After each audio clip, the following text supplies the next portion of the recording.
Oh, yeah. You got it.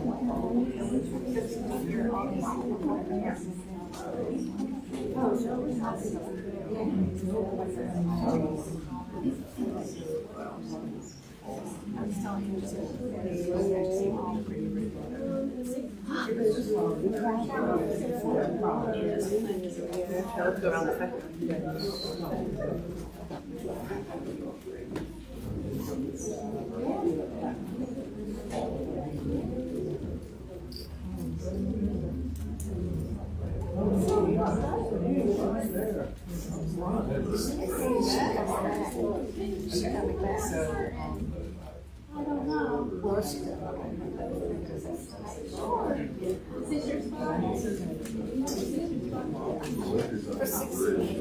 Oh my goodness. That's amazing.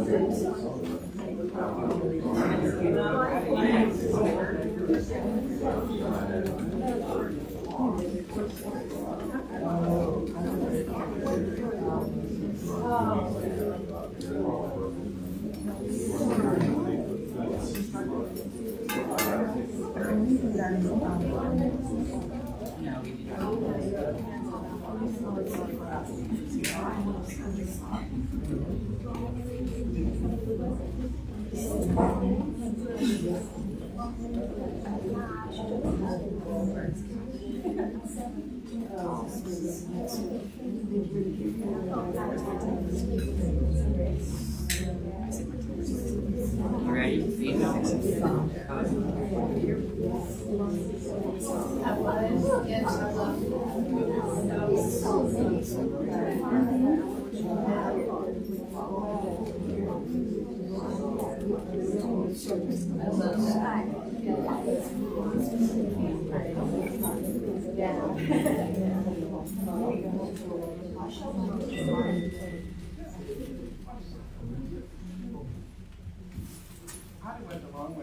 Good morning.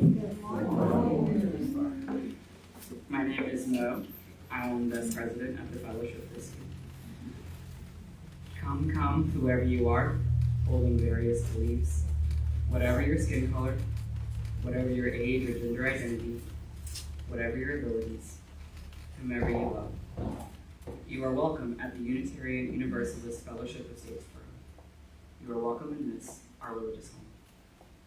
I extend a warm welcome to our visiting guests. If you would like, we invite you to take a moment now to introduce yourself. If you haven't been found by Martha, she will find you. That is not as ominous as it sounds. That sounded very good. If you haven't already, we hope that you will give us some contact information for our guest registry, which is near the front or on our webpage at uustatesboro.org, so that we can send you some more information about who we are and what we do here. For the month of February, half of our offering that is not designated as a pledge will be shared with Blue, which is the Black Lives of Unitarian Universalism. Thank you for sharing resources with us later in the service. Now I invite you to join with me in reciting our congregational affirmation, which is right. Love is the spirit of this fellowship, and service is its prayer. This is our great covenant, to dwell together in peace, to seek the truth in love, and to help one another. Our worship associate this morning is our wonderful Finian, and our worship leader is the Reverend Samara.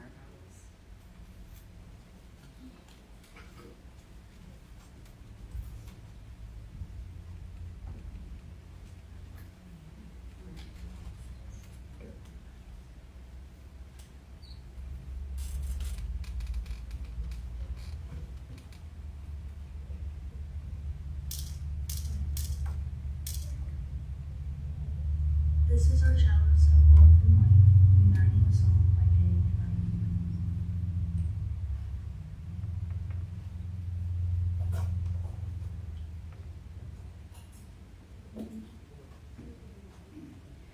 Please rise and body your spirit to sing our chalice response, led by Mo. Oh yeah. Rise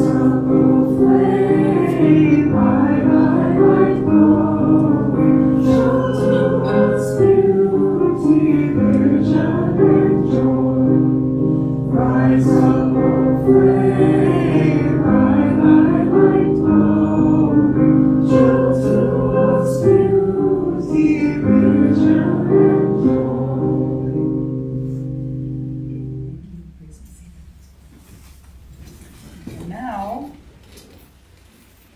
our favorite part is to greet one another. No, I told you to sit down too soon. You can stand if you want. You can stay where you are. Please greet one another. I know that's one of the favorite parts of the service.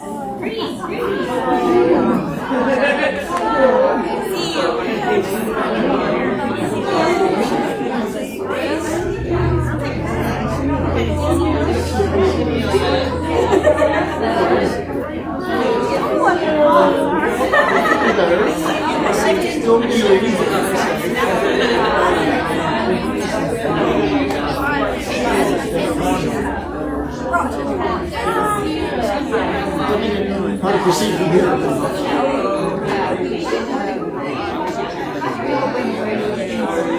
right, now everybody turn and look at the live stream camera in the back of the room and say hi to everybody online.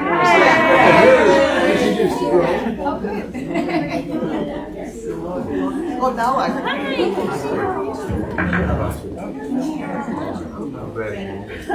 And now we invite the young and young at heart up to the front while Chris Story is going to read for us a book chosen by Phineas Howard, Associate, Festival of the Sun. And you can grab one of those chairs right there if you want. Come on down, come on down if you want to see the pictures.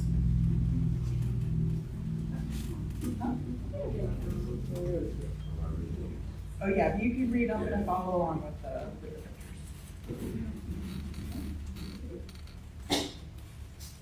High up in the Andes Mountains, Yana lived in a small village close to Cusco. Soon, Cusco was to hold the Festival of the Sun. The people in the village were curious. Who would be the king of the festival? This year, Yana's father had been nominated for the king. Pablo shouted to the other children, Yana's dad is one of the nominees for the king of the Festival of the Sun. No way, someone teased. He'll never get to be the king. Yana didn't say a word. She was offended by the remark, but she kept silent. When school finished, she ran home. Mom welcomed her with a huge smile. Your dad will be king of the festival. Really? She jumped up and down. Oh, I knew he would be chosen. Then her mother said, I need you to do a chore for me, Yana. Take this grilled corn to Cusco. He is shearing the alpacas. Yana was so excited, she ran. Yana's brother, Cusco, was shearing a young alpaca. Cusco, I have some corn for you. Is there anything I can do to help? You can help by staying still, said Cusco to his sister. Yana felt grumpy. She grumbled to herself and ate some of the corn. Mom was sitting at her alarm. Next to it were dyed alpaca threads. Soon the threads would be changed into cloth for warm clothing. Yana asked, Mom, can I help? I want to learn how to weave. You'll learn when you are older, said Mom. Now go and play. Yana felt very grumpy. She stamped out of her house. Yana woke up her father, who was taking an afternoon nap. Dad, I want to help Cusco and Mom, but they don't need me. Can I help you to get ready for the Festival of the Sun? Her father yawned. It's okay. You can have fun instead. Then he went back to sleep. It was the day before the festival. Dad practiced what he needed to do as king of the festival. He said, Inca forever, and his voice shook. Dad, your voice is all wobbly, Yana told him. You should say it louder. Her father smiled at her. Honey, why don't you go and play? It was the day of the Festival of the Sun. Cusco Square was crowded with people. Yana's family followed the parade to the hill for the final ceremony. Yana's heart thumped at the thought of seeing her father as the festival king. Flags were stuck on the walls, torches flamed when they were lit. There were long lines of soldiers and lines of ladies dancing. People were taking photos. Yana stood on her tiptoes trying to see her father. The sun rose and the king stood by the altar. He wore fine clothing and a golden crown. He really did look like the king of all the Incas. The king gave the offering for a good year of great harvest. Inca forever, he said. His voice was loud, like a real king. Once the offering was burnt and the smoke rose towards the sun, the sacrifice was finished. The king blessed all the people there. When Dad saw Yana, he strode toward her. Yana felt shy. She looked down at her feet. Dad picked her up and spun her around. Yana, my own dear daughter. Yana's shyness turned into a smile. She felt like a distant princess. Traditional music flowed in the marketplace, and people danced joyfully to cheerful rhythms. Every year is revived in this ancient way. Even when Yana is a grandmother, the festival of the sun will continue. Yes, thank you. Yay, sparkle hands for yay. Awesome. All right, now it's the time for our children's affirmation. If you'll do the hand tag with me. We are Unitarian Universalists, people of open minds, loving hearts, and helping hands. Excellent. And for the children's recessional, we're going to make the aisle for anybody who's willing and able to make the aisle as we sing our children to their classes.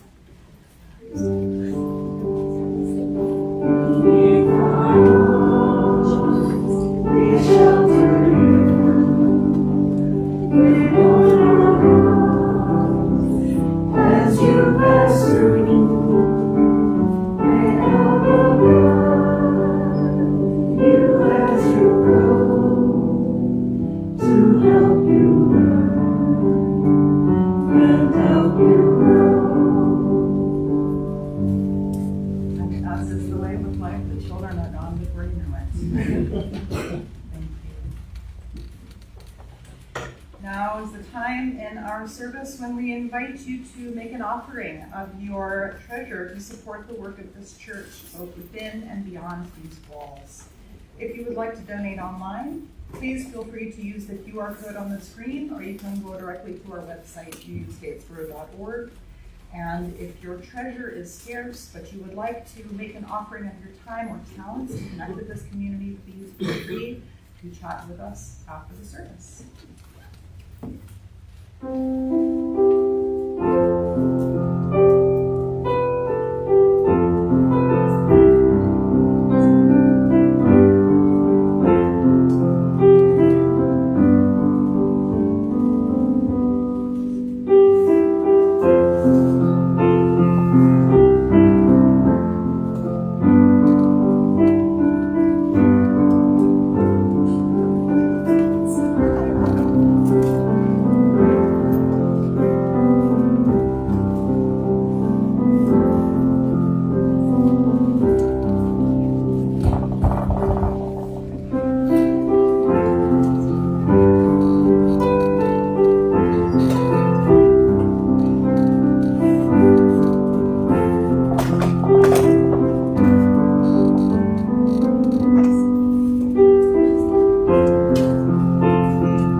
Rise and body or spirit. There's going to be some stomping involved. I understand.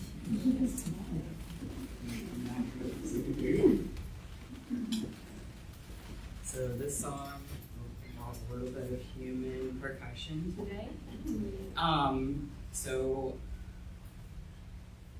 I would like for this half of the room to be my clappers, and this half of the room, you're my stompers. So you can choose a leg to stomp with. If stomping with your leg doesn't feel comfortable for you, welcome to clappers. About part of your body. Okay, sweet. So Vanessa's our stomp leader. If you're stomping, I have very kindly, if you can see it bolded, the words where you're supposed to stomp. And if it's not quite in the right place, that's okay. Just follow the beat of your heart. My clappers is actually a little bit easier for you, okay? There is more love somewhere. There is more love somewhere. I'm gonna keep on till I find it.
And now we have a reading that Finian will share with us. And I will be passing around something while he's doing that.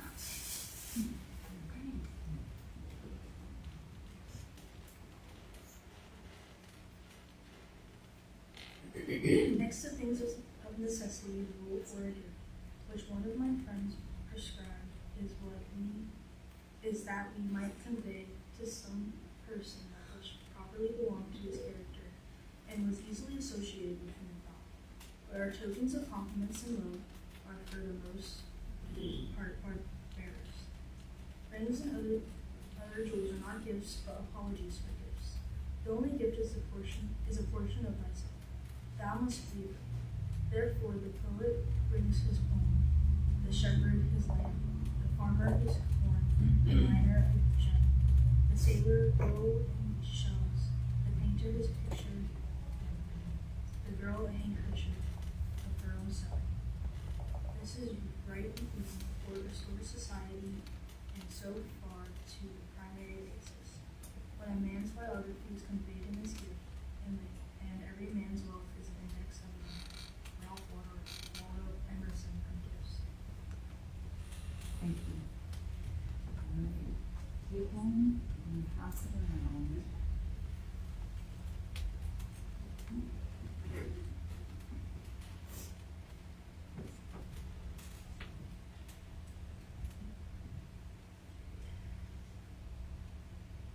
The only gift is a portion of thyself.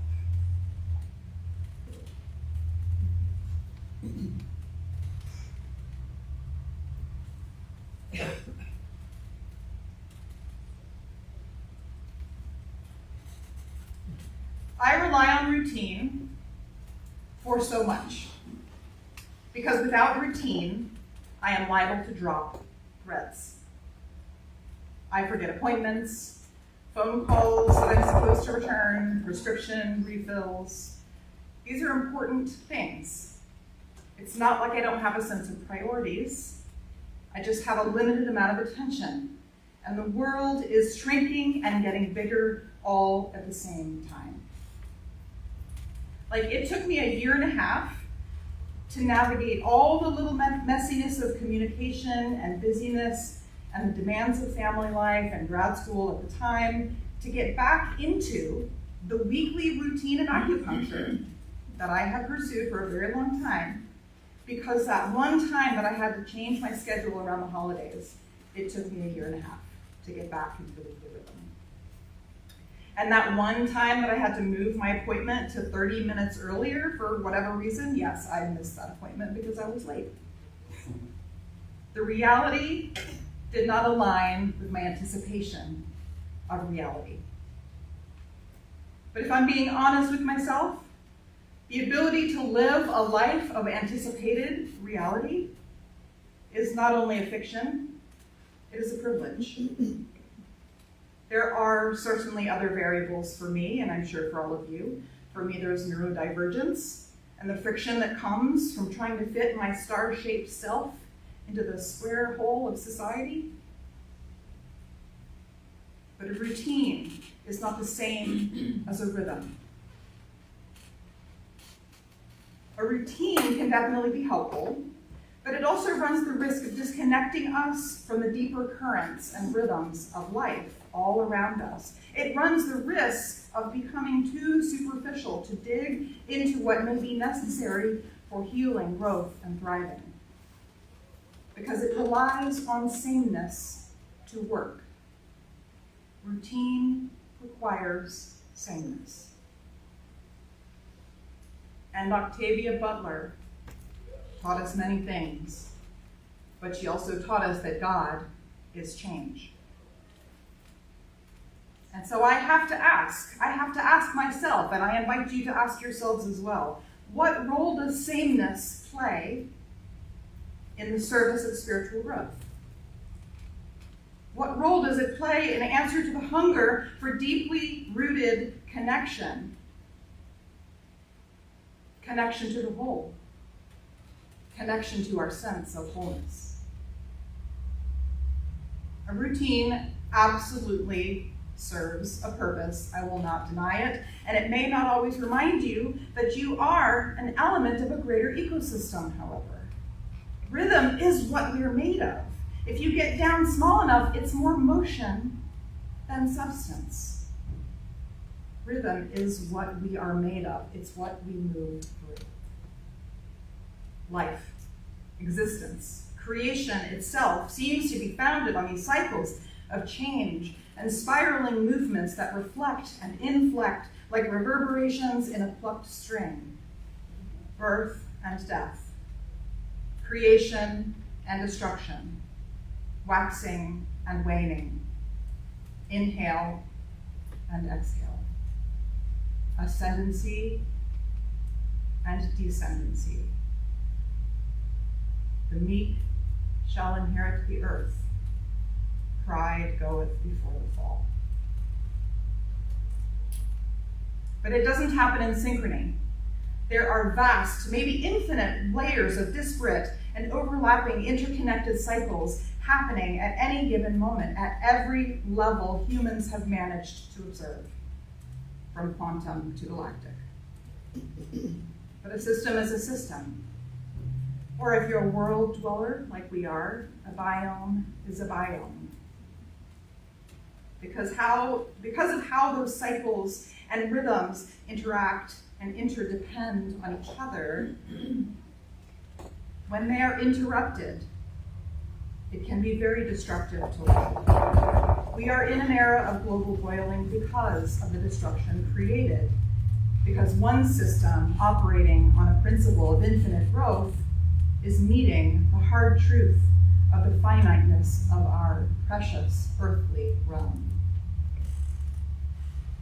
In Braiding Sweetgrass, ethnobotanist and indigenous storyteller Robin Wall Kimmerer talks about the gift economy and its culture of care and interdependence.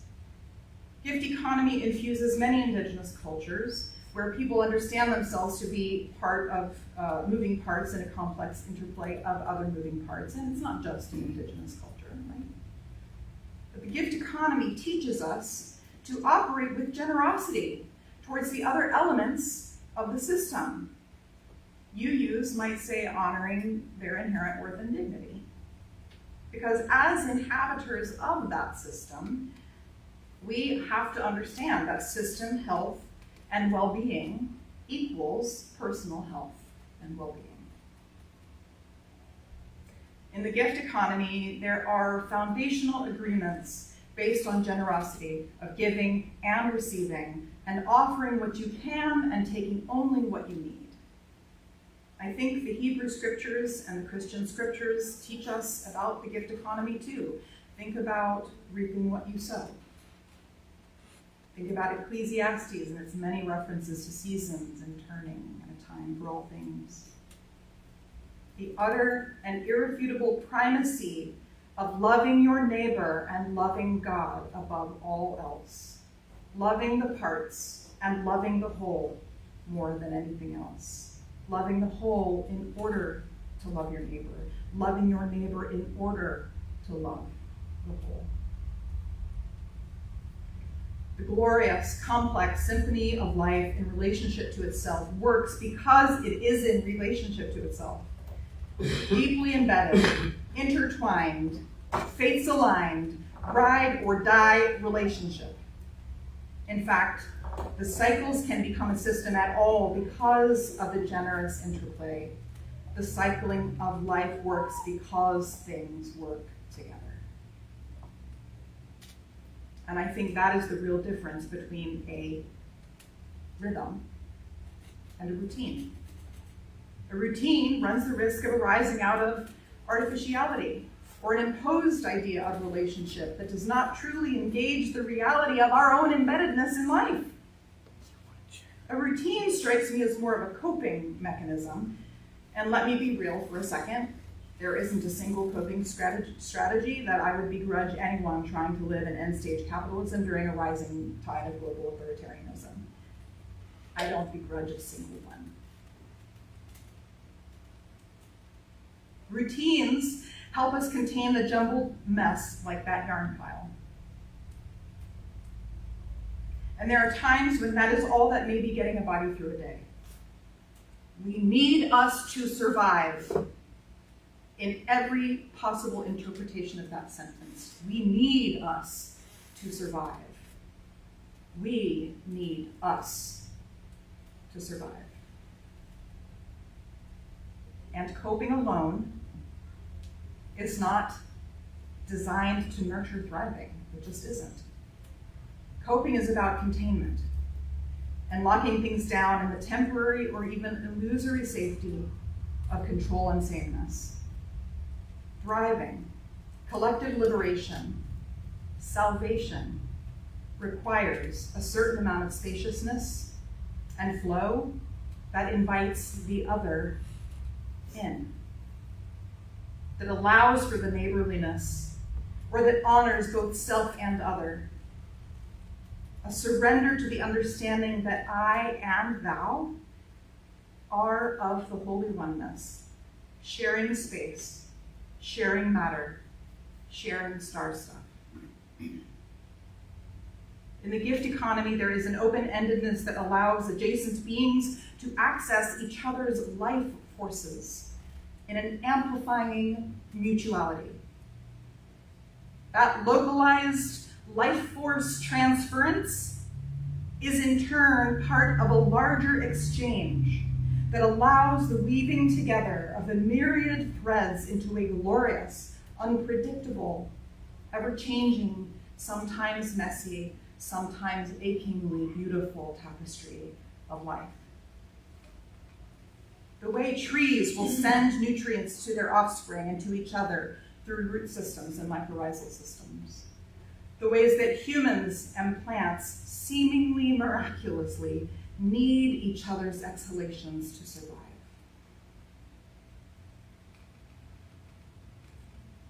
This mutual generosity and interdependence, the foundation of the gift economy, is the fundamental difference between a routine and a rhythm, between a jumbled mess and a woven work of art, between real presence with each other, capital W, with, and basic proximity to each other, between a collection of people and a gathered, unified community.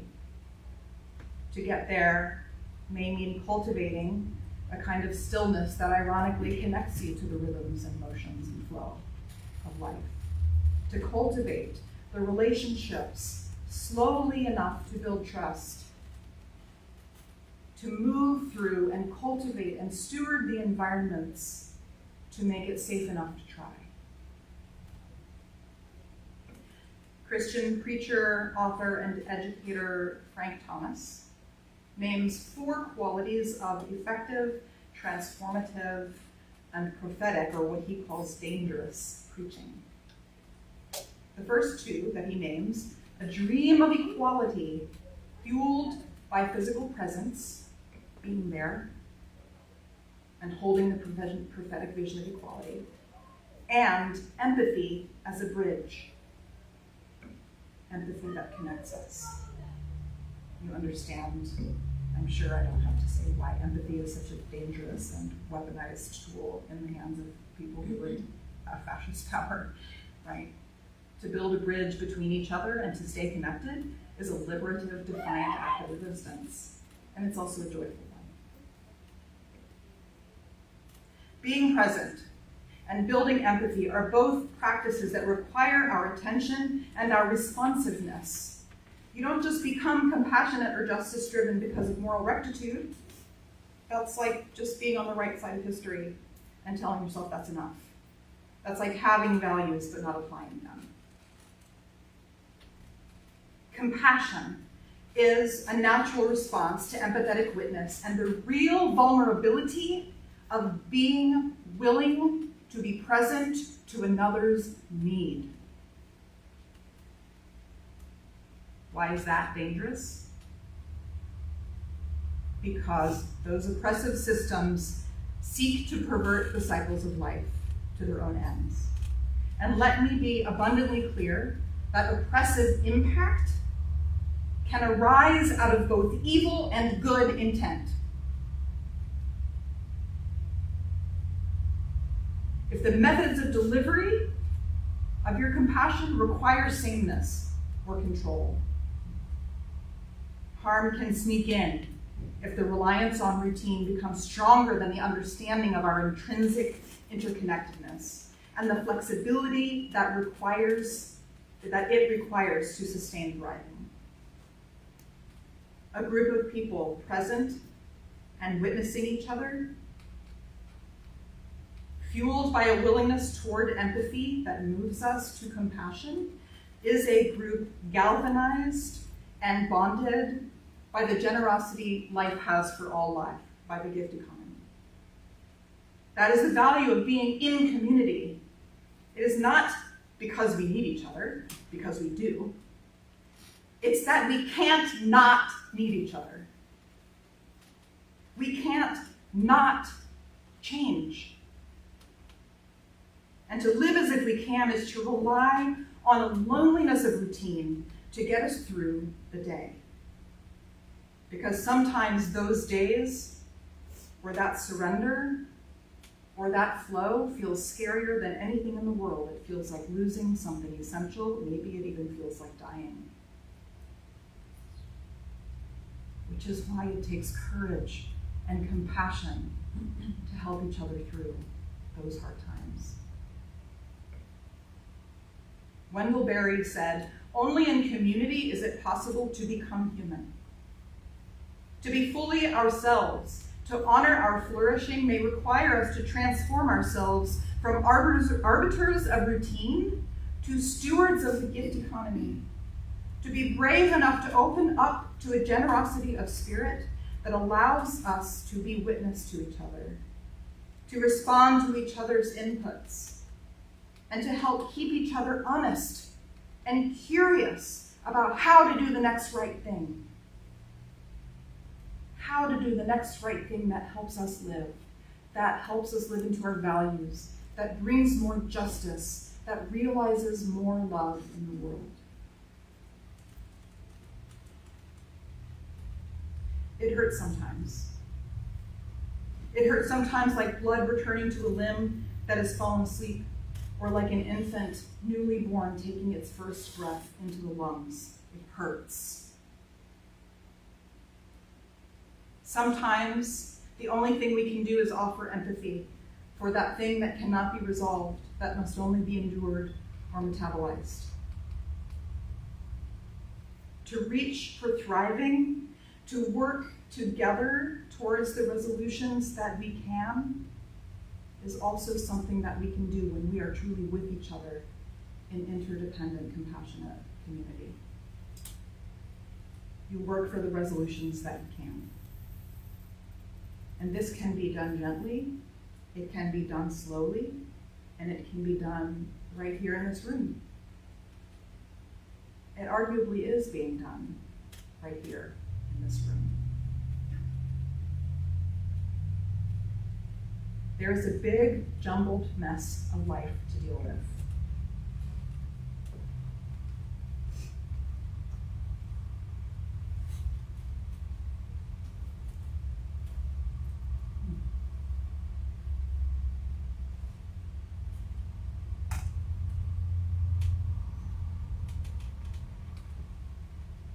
I was kind to the people that are going to be nervous about that by not spreading it all over the front of the church. I just wanted you to know I had it in my heart.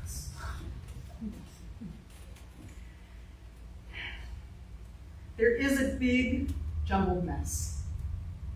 But there is also a beautiful woven tapestry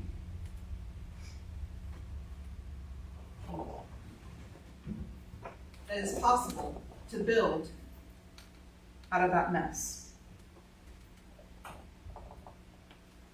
For those of you who may not be able to tell, this is all yarn. It's all woven together, and you can take your yarn anytime and weave it in and out and build this tapestry together.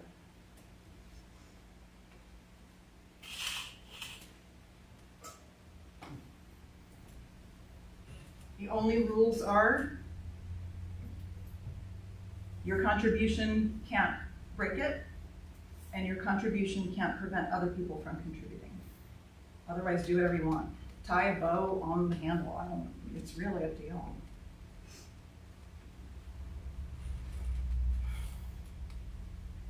There is a beautiful woven tapestry calling us from the future. We are the weavers to get there.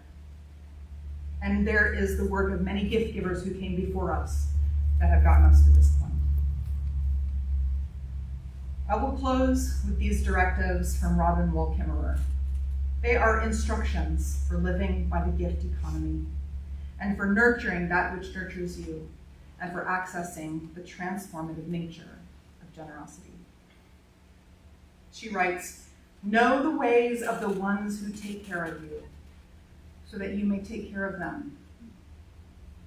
Introduce yourself. Be accountable as the one who comes asking for life. Ask permission before taking. Abide by the answer. Never take the first. Never take the last. Take only what you need. Take only that which is given. Never take more than half. Leave some for others. Harvest in a way that minimizes harm. Use what you harvest respectfully. Never waste what you have taken. Share. Give thanks for what you have been given. Give a gift back in reciprocity for what you have taken. Sustain the ones who sustain you, and the earth will last forever. Amen. Blessed be.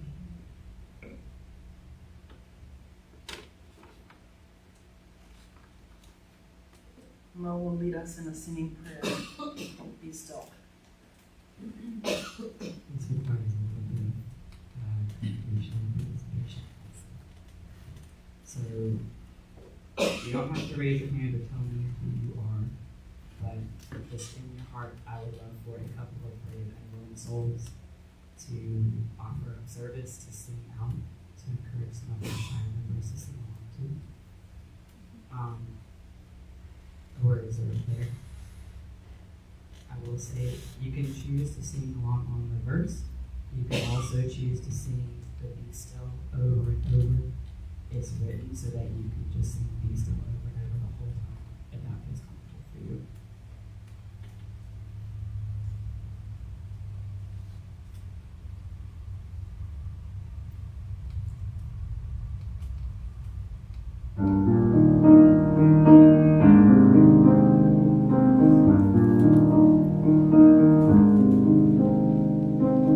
Be still, be still, be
you, Mom.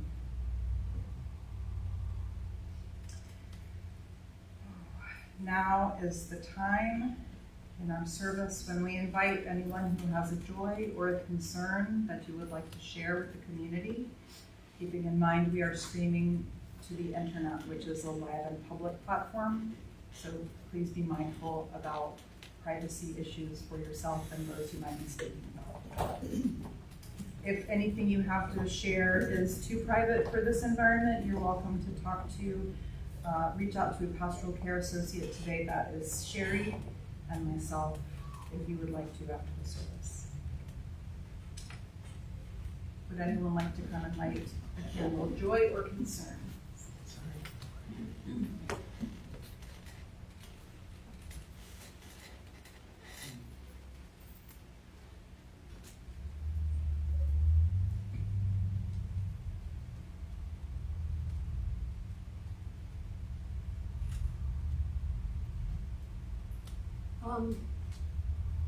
Hi, I'm Kiki.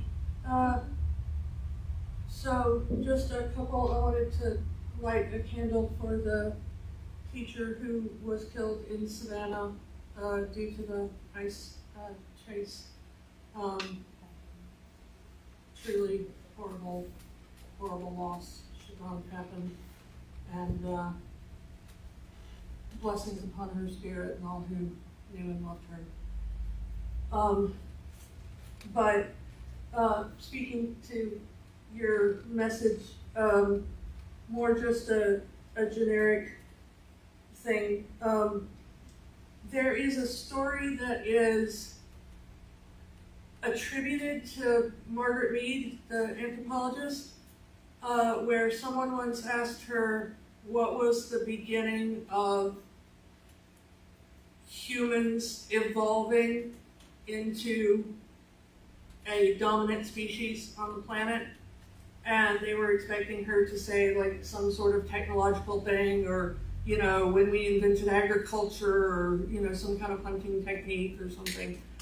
And she said it was when they discovered a skeleton from like the Neolithic period where someone had broken a leg and it had healed. Because in the animal world, you break a leg and the group just moves on. You're not, they're not going to stay around and defend you from predators and everything. So the fact that early humans cared for an injured individual long enough for them to heal and go back to being a useful member of the society, she said, was the point where humans began to evolve beyond base animal form. And your message about gift giving and empathy and stuff really made me think about that today. And so here's a candle for everybody that needs that sort of healing, and may their tribe form around them and protect them while they heal.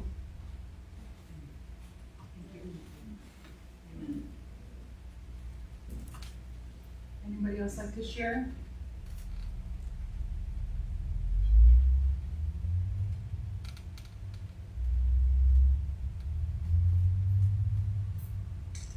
All right, then I will light a candle for the joys and concerns we carry in the quiet of our hearts.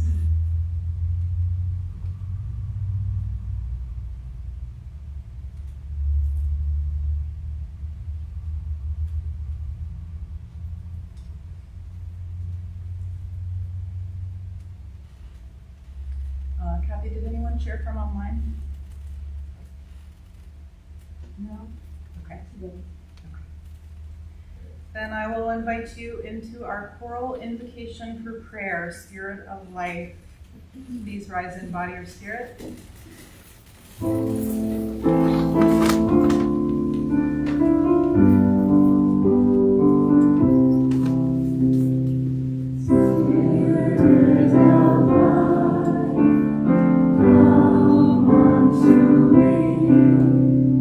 Sing in my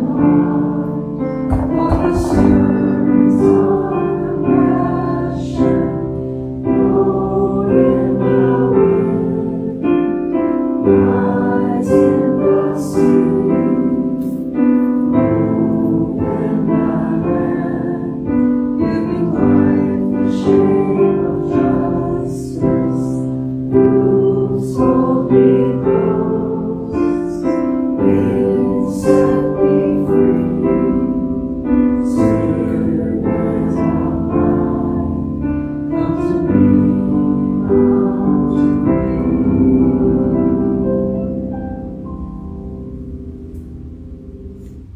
now Phineas will lead us in our chalice extinguishing. Oh yeah, just tripping over nothing. We extinguish this flame, the not the light of truth, the warmth of community, or the fire of commitment. These we carry in our hearts until we are together again. Announcements, announcements, announcements. You can sit down. You have to sit on this. Does anybody have any announcements for the good of the group? I have an announcement.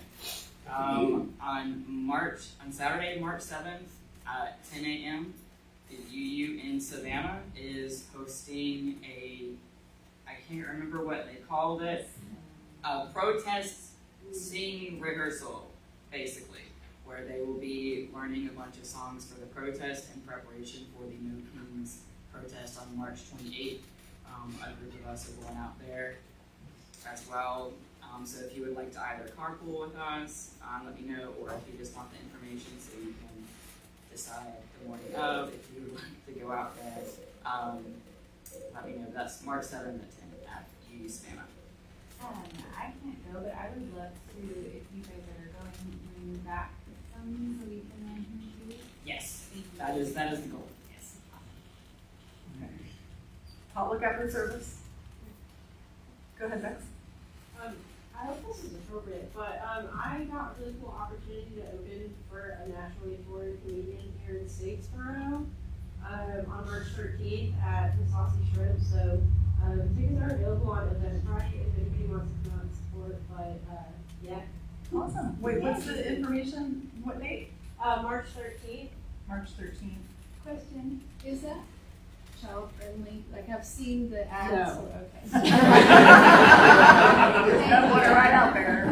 Not child friendly. Bex performing on March 13th. I guess talk to Bex if you want to know how to get access to the Eventbrite tickets. Yeah, I'll bring a QR code. Awesome. Couple of local things going on that some of us might be interested in. At 3 o'clock this afternoon over at Uetta Moore, they're dedicating a historical marker for the Van Buren Hospital, one of the first African-American hospitals in Georgia, or one of, I don't know, the first 60 in Georgia.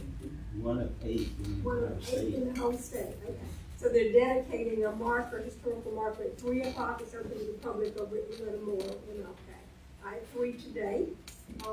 Next Saturday, our neighbors up the road are going to host an arts and crafts fair that's all sustainable with like plant dyes and things. So it's free, it's 10 to 2, and we're all invited.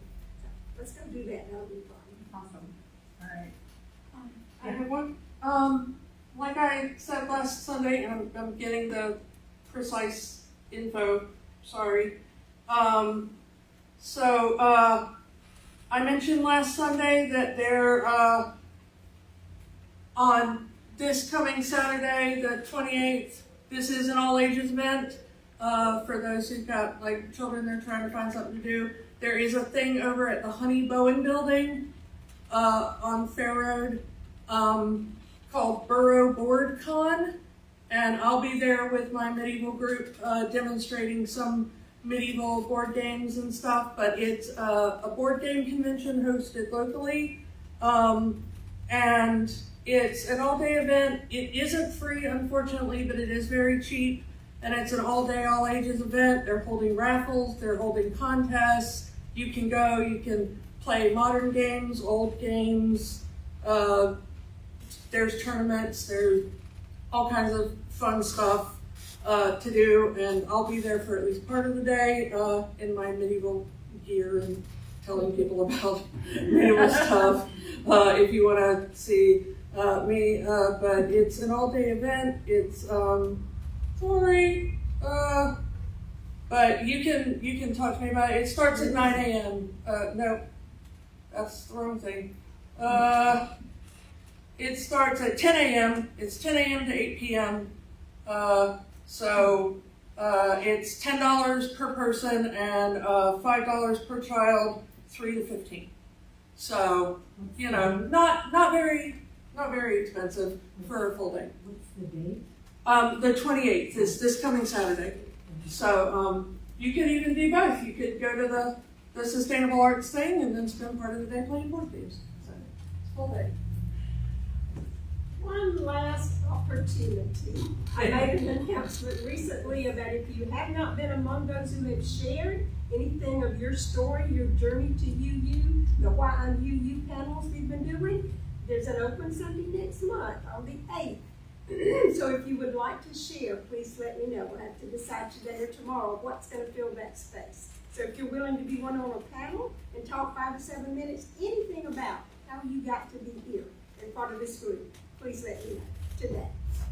That is a really wonderful series, by the way. If you haven't seen any, which I'm sure most of you probably have, it's a really wonderful way to get to know each other too. Well, I also have a February 28th thing, so hopefully that will not conflict. People will not feel conflicted. There is a leadership workshop happening in Gainesville, which is open to people by Zoom. I know in some circles we've been talking about like ways to help bolster and resource some of our committees and the ways that the church is doing things. And it's part of a North Florida, South Georgia cluster that is spinning up. And so I will be there in person. You can tune in by Zoom. And if you're interested in just seeing the agenda, if there's like a little, like a piece of it that you want to tune into because you're on the new social justice team and you want to check out the social justice piece, or you're interested in governance and you want to check out the administration piece, there's just little hour segments that you can tune into and not have it be a whole day on Zoom. I put an interest form and also the Singing in Savannah March 7 if you want to come and just put your name down so that we know to contact you with more information for either of those things.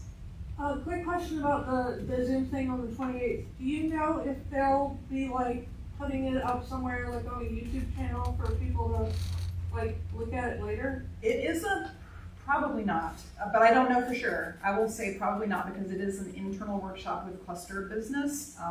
I can ask if a recording can be made privately available, but I'm not one of the organizers. Maybe not for breakout groups, but maybe if there's like just, if they could just record like a main talk or something for people who can. That would be great.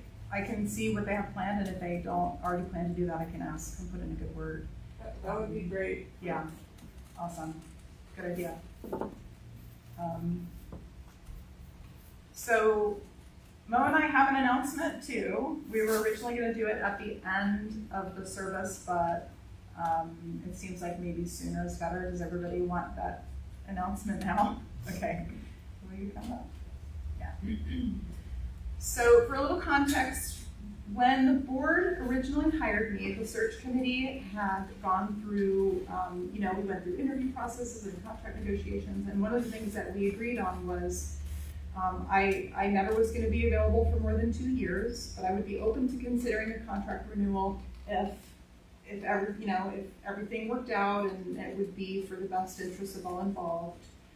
And that meant that the board in January would have some time to go through discernment and research and conversation to decide if offering a renewal was something that served the community's best interests. And then I had this month to respond, and it's actually, what I appreciate, it's been more of a back and forth conversational process, because I don't know if everybody in this room has had to decide something important. It doesn't always go how you feel, but do you want to say anything to that process? It was a lot of back and forth. The board met several times, and then I met with Samara several times privately to convey thoughts to the board, and we went through several what about this sort of conversations, or what about X, Y, Z, and all of that, and we kind of reached a mutual decision that we reached a mutual decision that but we were unable to renew Samara's contract for next year, And also, Samara could not accept a renewal with us for next year. Yeah. So this is my 1 year with you all, but I'm here until the end of July. And we're going to be having a Q&A after the service today for people who want to ask questions, who are interested in learning more about what that process was like and what were some of the motivations and discernments that went into that decision. It's never simple. It's never simple, but it was done, I think, really well, and I lauded the board for their courageous discernment, because I really do trust that this process was a good one for the best interests of all involved, even if it was a hard decision to arrive at. So, pastoral care is available if you want it. There will be a Q&A after the service during the potluck, depending on how everybody was feeling. If there's most of us want to attend the Q&A and talk things out, then we might just go back and take it to where the food is. If it's just, if it's anything less than almost everybody, will keep it here in the sanctuary. But yeah, it has been such a privilege and a delight to work with this incredible group, and I intend to spend the next 5 months sending you love notes and helping you resource and connect to each other and connect to the resources that are out there to have a really soulful and meaningful lay-led year next year, if that's what ends up happening. Okay? I love you guys. Love you. All right. Thank you. Thank you, Mo. Okay. My computer keeps turning off. It's not all right, then if nobody else has anything else, we'll conclude with a benediction by Farah Tucker called I'm Hanging On. I'm hanging on by a thread, and so are you, and him, and her, and them. But what if we tied our threads together? What if we stitch something strong enough to withstand the weight of it all, of us all? Big enough to make sure there's always a place to hold onto, even when parts of the fabric are threadbare. I'm hanging on by a thread, but I'm trying to learn how to weave. Amen. Blessed be. That's it. Let's go.